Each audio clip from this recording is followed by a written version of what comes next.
ও আমার মুসলিম ভাইরা, একটা রাত কিভাবে পুরো আখিরাতকে আমাদের ধ্বংস করে দেয়, আখিরাতকে আমাদের বরবাদ করে দেয়, এটা আমরা একটু ভাবি। বলুন তো ভাই, এই যে 31 নাইট, এই রাতটা কাদের উদযাপনের রাত? এটা বিধর্মীদের রাত। এই রাত উদযাপনের কথা কি কোরআনে আছে? জোরে বলেন, কোরআনে নাই। এই রাত উদযাপনের কথা কি হাদিসে আছে? হাদিসে নাই। এই রাত উদযাপন কি নবীজি সাল্লাল্লাহু আলাইহি ওয়াসাল্লাম করেছেন? এই রাত উদযাপন কি সাহাবায়ে কেরাম করেছেন? এই রাত উদযাপন কি তাবিঈন, তাবে তাবিঈনরা করেছেন? তাহলে আমরা নবীর উম্মত দাবি করি, নবীর ভালোবাসা আমাদের অন্তরের মধ্যে আছে, তাহলে আমরা কিভাবে উদযাপন করতে পারি? এই কাজ কিভাবে আমরা এটা করতে পারি? এই রাতে কি হয় ভাই? গান বাজনা, মদ পান করা, নারী পুরুষ একাকার, আতশবাজিতে আকাশ ফাটে, আর আল্লাহর রহমতের ফেরেশতারা তাদের জন্য কাঁদে।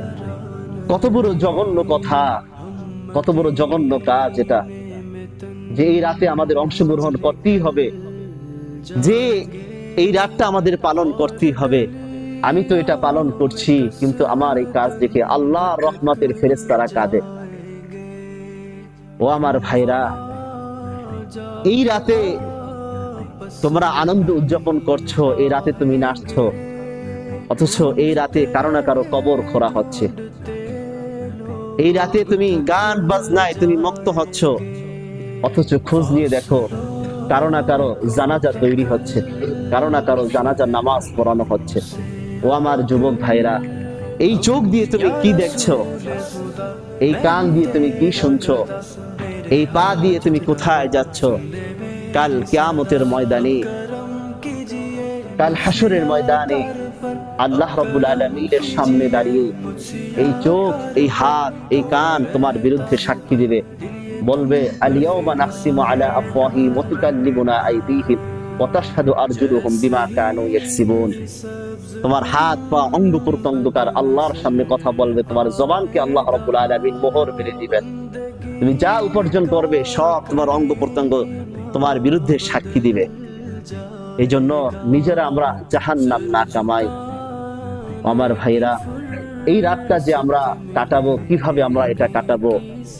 এই রাতটা আমরা নামাজের রাত বানাই, এই রাতটা আমরা ইস্তেগফারের রাত বানাই, এই রাতটা আমরা চোখের পানির রাত বানাই, এই রাতটা নবীর মহব্বতের রাত বানাই, নবীর আমলের রাত বানাই, এই রাতটা আমরা কোরআন তিলাওয়াতের রাত বানাই।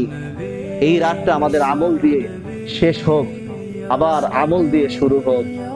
যে আল্লাহর কাছে তওবা করি, আল্লাহ বিগত একটা বছর অনেক গুনাহ করেছি মালিক, আমি 2 রাকাত নামাজ পড়লাম, এই নামাজের উসিলায় আল্লাহ আপনি আমার জীবনের গুনাহগুলোকে মাফ করে দেন।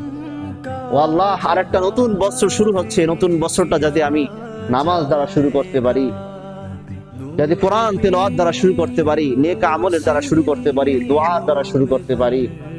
তাহলে বলেন, এই রকমের নেক আমল দ্বারা যদি আমরা শুরু করি, এই কল্যাণ কি শুধু আমি পাবো, নাকি আমার পরিবারও এই রহমত বরকত নাজিল হবে?